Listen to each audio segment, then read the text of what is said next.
Sunday and to share a message together. And I think what I'm going to share in a way is does follow on nicely from JL's session in one way, specifically as he talked about Jesus essentially being your coach. And for me, when I reflect on 2021, you know, that was a year, literally today, I think we had my dad's funeral, a memorial. So that was the year it just started, you know, started with a bang of, you know, terrible things. And then it was this year of, for me, it felt like a year of learning. It was fascinating. You know, because the big message I got out of my dad was, you know, I want to be like he is at the end, you know, and he was wanting to be like Jesus was, to be selfless and caring and giving and loving, you know. And in a way, I look back in 21 and almost felt like grade one. But what was interesting for me is exactly what Jael said, is keep asking Jesus to be your teacher, so that he would like put things into my mind that I needed to look at. And then more than that, like keep fighting me on the thing that I'd said I wanted, because often you have New Year's resolutions. You say, yeah, this year I am going to be, you know, happier, or this year I'm going to do X, whatever it might be, you know, and by January the 2nd, which is who we are, the resolution's gone. And that's human. The only way it works, and I like Jael actually used a phrase there, you know, Jesus is not only the content, he's the coach, you know, and that's what the word of God is. When you suck it into you, it's a living thing, and it becomes the content and the coach. You need that. Otherwise, what happens is, as you're in life, you know, you forget, and that's when you need to, at the cold face, when you need to be reminded. Maybe it's patience. You know, I'm going to be more patient, but then the situation arrives and patience is gone. So how do you deal with that? The only way is to ask the coach to say, okay, you're in me. And as I'm losing it, he's like, oh yes, you need that reminder. And that's really, so the lesson I want to share today is one of the key ones I believe I've tried to learn over this last year. And again, I don't think I've got it right, but I get this nagging voice. And if I have one complaint about the lesson, is the nagging voice. Every time I want to do the thing that I'm going to talk about, you get the voice in your head and you're like, okay, which is excellent because that's what you want. So if you had to look back on last year, 2021, and I mean, there's been all the dramas of 2021, and interesting, I saw someone shared an image of 2021, and what they had is they had 2020 and they had a picture of a virus, 2021 and they had a picture of a vaccine injection, and then 2022 they had sunshines and flowers and whatever. And I'm just thinking, oh, when 2023 comes, we'll probably have another bad image to go for 2022, because you hear this every year. You get to the end of the year and they'll be like, oh, come on, well, I'm so glad that year's over. It's a new year. And you go through the cycle. But every year does have issues. So, and there's certain things that really, you know, were pet hates and complaints of ours just through the year. So if you had to think about 2021, and one thing that, this was probably my biggest complaint about 2021 was, or the biggest irritation of 2021 for me was this. Anyone want to suggest something that really... South Africa being blamed for Omicron. Okay, so there's a big one. So that became a big deal. South Africa being blamed for Omicron versus best of holidays. Any other major complaints for 21? Incessant discussions about COVID. Okay, incessant discussions about COVID. Okay. Same thing. No, the looting, that was another irritating one, and that pulled a lot of our conversation, definitely, for a period of time, especially those who are close to it. Corrupt politicians. Yeah, corrupt politicians. So, I mean, there's an endless list, and for each of us, some are very common, like we've just mentioned, you know, the Omicron thing, obviously politics and crime, they feature all the time, but there are some new ones that come in through the years. Right, so I want to talk about something that Jude wrote, and this particular thought that came to me didn't start with this verse, but when I saw this verse, I was even more horrified, because it started with another verse, and then when I started to look at the theme, I came back to this previous verse. Jude writes about the time we're living in, and he talks about this, you know, the ungodliness that we're going to have in this world. So I'll read Jude 1:14. See, the Lord is coming with thousands upon thousands of his holy ones to judge everyone and to convict them of all the ungodly acts they have committed in their ungodliness, and of all the defiant words ungodly sinners have spoken against him. So there's a lot of ungodly there. Okay, and then he lists them. He lists the ungodly acts. So God's coming back. He's going to judge the ungodly. If you had to, and he's got a list. In fact, I think he's got three. The top top 3 ungodly things that Jesus is coming back to judge.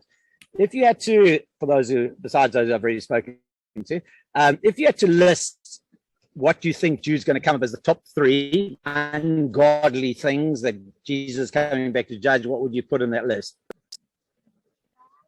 Sorry? Pride, okay. Drunkenness, yeah. Greed, laziness. Idolatry, probably sexual immorality, hatred. Okay, those are all, they've got the big ones, you know, that we talk about. Okay. Well, he gives us the top 3, and the reason I asked you all for what you didn't like about 2021 is by answering that question, we've all put ourselves into the list. Here we go. These people, talking about the ungodly, are, number 1, idolaters. No, these people are grumblers and fault finders. They follow their own evil desires. They boast about themselves and flatter others with their own advantages. Number 1 definition of ungodly is a complainer. And I think, wow, I was like, what? Complainer. That's what he says, top of the list. Ungodly, these people are complainers. Before he even says anything else, complainers. Just think about our world today. What a world of complainers. I mean, what is social media full of? People complaining about everything. You know, and you think about it, we've never lived in a time where we've got it better. I mean, filter coffee, rivers, Wi-Fi, entertainment, Netflix. You go back, World War I, World War II, go back further. Those guys lived in hard times, you know, and we are complaining. Now, they might have had a reason to complain because the thing came through, wiped out your crops, and you were going to starve to death. We complain when there's too many people in the queue at Woolworths. We complain when the Wi-Fi is off and my Netflix is not, or it's not streaming fast enough. And so God puts his finger on what people are going to look like in the last time. But the scary thing is, every one of us, and this is what hit me, are complainers. And so when he's talking about the ungodly, it's all very nice to see, oh, those hateful killers, those sexually immoral, those people. It says complainers. So now you got to ask yourself, do you complain? How much do you complain? How often do you complain? Because Jesus is coming back to get rid of complainers. And so by complaining, we put ourselves in this list. I'm going to give you what are probably the 6 most, and this is the verse I read, the 6 most ignored Bible words. These are the 6 most ignored Bible words by all unbelievers, obviously, but by all believers. These are probably the 6 most ignored Bible words by every Christian. Do everything without complaining and arguing. Do everything without complaining and arguing. Okay, so you can just, don't worry about any other Christian, ask yourself. Everything. Do everything without complaining and arguing. And so, we all, like every other human being. The government's ridiculous, can you believe? Or crime is unacceptable, I can't believe it. This is ridiculous. Why did they publish this thing about this stupid virus? Or my neighbor, he's parking in my thing. You should have seen the traffic. It was so irritating. Man, the weather's so hot today. It's so irritating. It's endless. I mean, literally, and as I become aware of it, you almost run out of conversation. We'll be walking to Berg River Dam. And on that beautiful day, we did the hike on the 1st. And I want to go, yes, it's hot. And I go, okay. That's complaining. I'm complaining. It's so integrated that even at the smallest level, we do it. We've learned to complain on everything, on every single layer. And so we have this verse that is ignored by all of us because it's something that touches all of us. But it's interesting, there's a specific word there I think that stands out. And it's not the word everything, because that in itself is a big thing. Do everything. He's not just saying, just do the big things without complaining. He's saying do everything without complaining. But the word I think is particularly important here is it's the word do everything. You see, the commandment is not do not complain. It is do everything without complaining. And that makes the command even more difficult, because this is actually a doing command. So this is not just saying, oh, well, don't complain about stuff. This is saying, I want you to be doing things and not complaining. Cool. Now that's another layer. So it's one thing to say, I'm not going to complain about the hot sun, the long line, the irritating driver, the crime, the COVID. I want you to actually be doing and not complaining. And I think that becomes quite an interesting thing to consider, because when you look at complaining, it's quite a weird thing. And I was just trying to ponder it. Why do we complain? Okay, so let's say we're walking together in this Berg River and it's a hot day. Oh, it's so hot today.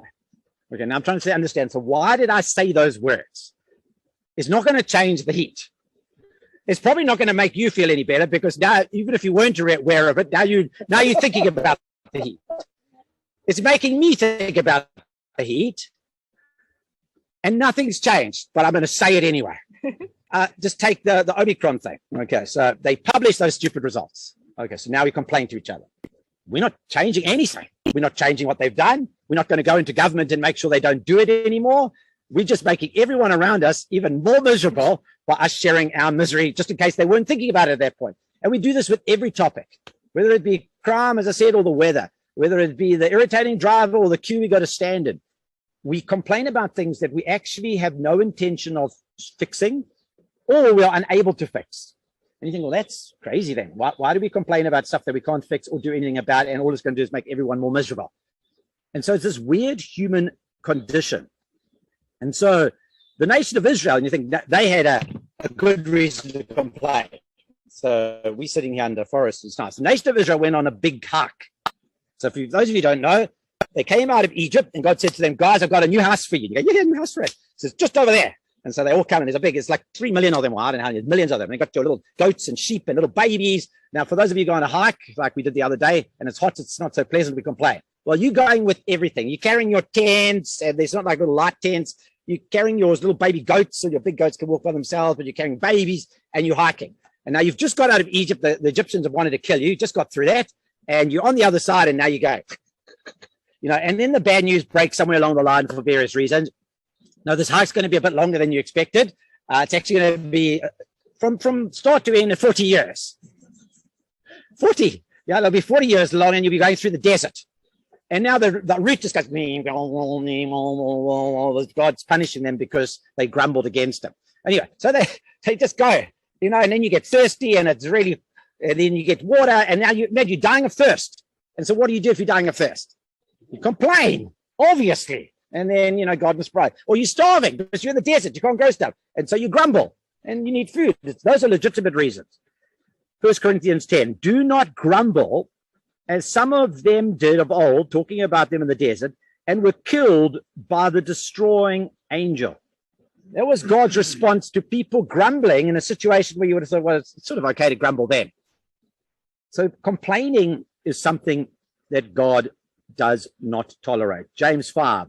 Don't grumble against one another, brothers and sisters, or you will be judged. The judge is standing at the door. It's very strong language. And the more I looked at it, I was like, yo, because it's something you don't think about, because it's something that you just think is, what does it matter? And so why is it such a problem? I was thinking, well, why is complaining such a problem? And it's especially a problem for us, like it was for the children of Israel, who believe that God leads us. The children of Israel are being led by God, and when they complained, who are they complaining against? They're complaining against the one who leads them.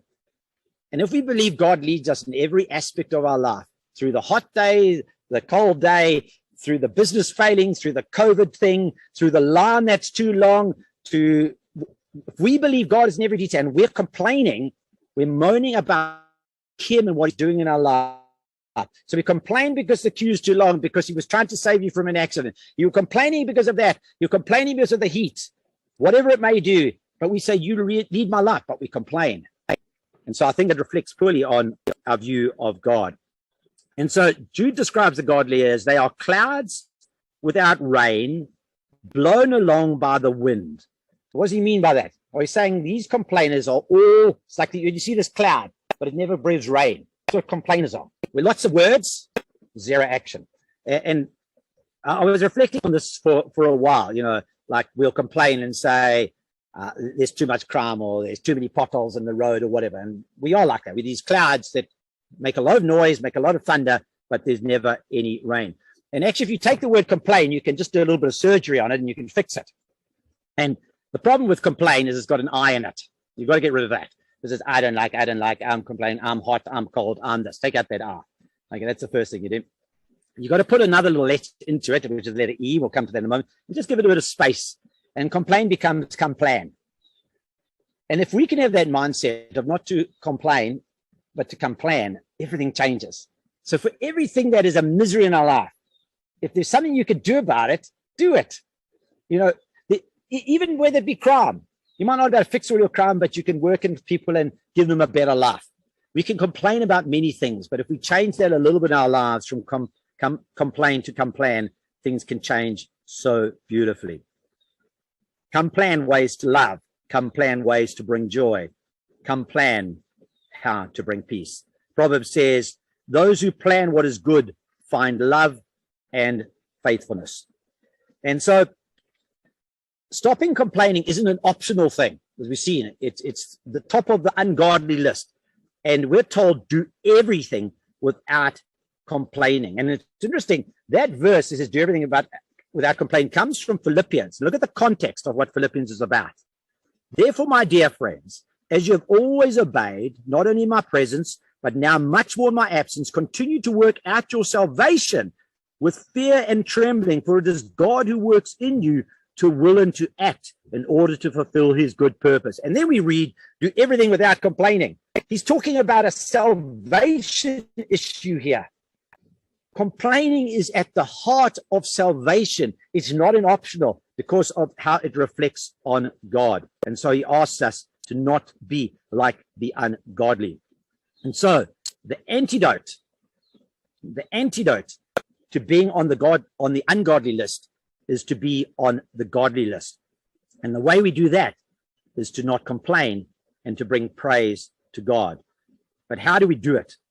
How is it possible? Because when I'm hot, when I'm in the queue, when I've stubbed my toe, I can't remember. And this was my problem. I can't remember to not complain. And he tells us the answer. This is what has to be put into the complain. That little E that has to change complain to complain is eternity. It's only if the divine comes into us. And he says, for it is God who works in you to will and to act in order to fulfill his good purpose. And so the bottom line is the only way we change complaining to something positive is we let God come into us. And so if we want an example, I suppose there's no greater example than Jesus. Here is Jesus. You think if you had a reason to complain, he should have complained. Because he spent all this time, he's preaching and he's got all these converts and it's going well. And he gets to the end of his ministry and they just bolt, bang, they're gone. And then he gets arrested and then they beat him and everyone mocks and they're taking him to the cross to crucify him. And when he looks down, there's like 3 people there from the hundreds. Literally days before, there were crowds going, yay, and putting palm trees down. Yeah, we love you. Awesome. And bang, there's no one there. And you think he would complain. You complain when you've been beaten, when you've got nails in your hand, you can't breathe and there's no one there. We read about Jesus and it says he was like a sheep to the slaughter. As a lamb before its shearer is silent, so he did not open his mouth. And that was the key. He didn't open his mouth. But it's not just about complaining. We often think about what I mustn't do. It's like telling a kid, don't steal the cookie, or you're telling someone, don't think about the elephant with blue spots. Don't, Caleb, think about the elephant with blue spots. Don't, elephant blue spots. No, it's a ridiculous thing. Don't think about it. Okay, and the more you tell people don't think, they think about it. So what's the opposite? Well, here is the antidote. Ephesians 5:20. Give thanks for everything to God the Father in the name of our Lord Jesus Christ. Wow, that's what we got to do. So when you want to complain about the heat, when you want to complain about the crowds, when you want to complain about anything, there is always a reason to give thanks. Absolutely always a reason. Sing praises over everything, says Ephesians 5:20 in the Message Bible. Any excuse for a song to God the Father in the name of our Master Jesus Christ. Any excuse. Probably the thing that kickstarted this particular message for me was a book that my brother comes from Benin, Stephen, some of you might know. Wherever he comes from now, Cameroon, he's always on the move. Recommended. Now, probably outside of the Bible, this is probably the book that's had the biggest impact on me, called The Hiding Place. It is the most astounding story, and I keep hearing the message come over my head of things in it. And Kayla actually mentioned this. I just want to read you a part, and you mentioned it as well in a message earlier in the last year, I think it was. But I just think this thing was so powerful. And every time I want to complain, I think about this and I go, man, this is incredible. And so I'm going to read it to you. So it's the book, The Hiding Place, by Corrie ten Boom. And if you don't know the story, they're Dutch, yes. They're Dutch people who, when Nazi Germany invaded, they were in their little home, but they started hiding Jews. They were hiding the Jews. They got caught, and they all got stuck in the concentration camps. Okay, and it's quite a traumatic story because lots of them end up dying. But anyway, Corrie ten Boom writes the story about her and her sister who end up in a concentration camp in Germany, and it's just horrific conditions. I mean, next door to them, they're burning the bodies while part of the concentration camps. So every day you can smell their bodies burning. The men's camps next door, you hear the guns, executions. It's just horrific. Okay, so Corrie and her sister Bessie have been imprisoned, and they in the concentration camps. So this is what they write on one particular part. Barracks 8 was in the quarantine compound. Next to us, perhaps in a deliberate warning to newcomers, were located the punishment barracks. From there, all day long, and often in the night, came the sounds of hell itself. They were not the sounds of anger or of any human emotion, but of a cruelty altogether detached, blows landing in regular rhythm, screams keeping pace. We would stand in our 10-deep ranks with our hands trembling at our sides, longing to jam them against our ears to make the sound stop. It grew harder and harder. Even within these four walls, there was too much misery, too much seemingly pointless suffering. Every day, something else failed to make sense. Something else grew too heavy.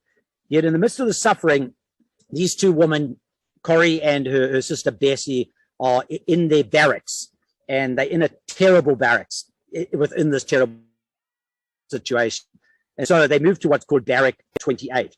And so Corrie, she's horrified when she first gets to these barracks because it's reeking, and all the straw beds are swarming with fleas.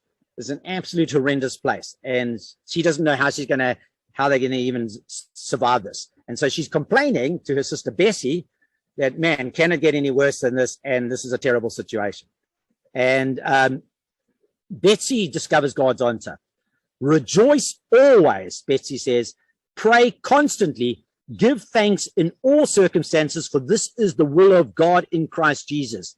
That's it, Corrie, says Bessie. That's his answer. Give thanks in all circumstances. That's what we can do. We can start right now to thank God for every single thing about this new barracks. I stared at her. This is Corrie speaking. Then around me at the dank, foul-aired room. They thanked God for the fact that they were together. They thanked God that they had a Bible. They even thanked God for the horrible crowds of prisoners that were people all around them. And then Betsy thanked God for the fleas. The fleas, this was too much. Betsy, there is no way even God can make me grateful for a flea. Give thanks in all circumstances, she quoted. It doesn't say in pleasant circumstances. Fleas are part of this place where God has put us. And so we stood between tiers of bunks and gave thanks for the fleas. But this time I was sure Betsy was wrong. And it turned out that Betsy was not wrong. The fleas were a nuisance, but a blessing after all. And the women were able to have Bible studies in the barracks with a great deal of freedom, never bothered by the supervisors coming in and harassing them. They finally discovered that it was the fleas that kept the guards out. Through these fleas, God protected the women from abuse and harassment. Dozens of desperate women were free to hear the comforting, hope-giving word of God. Through those fleas, God protected the women from much worse things and made sure they had their deepest, truest needs met. And so when I think of that, I think, wow, what do we complain about? We complain about the most trivial things. And there was this person saying, I'll even give thanks for the fleas because you don't know why those fleas are there. especially if you believe God leads every aspect of your life. And so we all have fleas. Everything is a flea. And some fleas are really bad. And I don't think whatever your fleas are, they don't compare to what they were going through. Because every day they're waiting to be executed. But we all have fleas, that irritating itch. But what do we do with it? Do we tell everyone about it because it's going to somehow make us and everyone feel worse and put ourselves on the ungodly list? Or do we give thanks? Do everything without complaining and arguing. And so if the ungodly are recognized by complaining, then the godly are recognized by praise.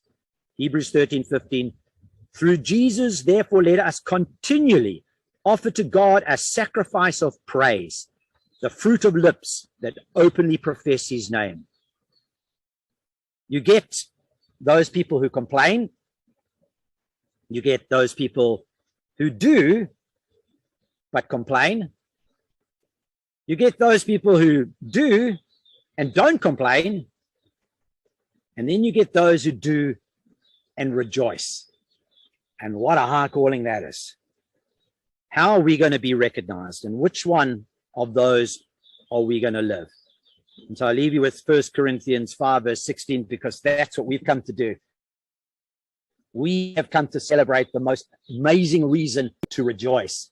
Because Jesus, who could have complained and said, I want to live in you and change you and give you a life despite the fleas that is going to be incredible. So as 2022 stretches ahead of us, there will be fleas. But as Paul says, rejoice always. The shortest verse in the Bible, very succinct. And that's the message we come to celebrate. So let's make 2022, regardless of what happens, a year where we rejoice always.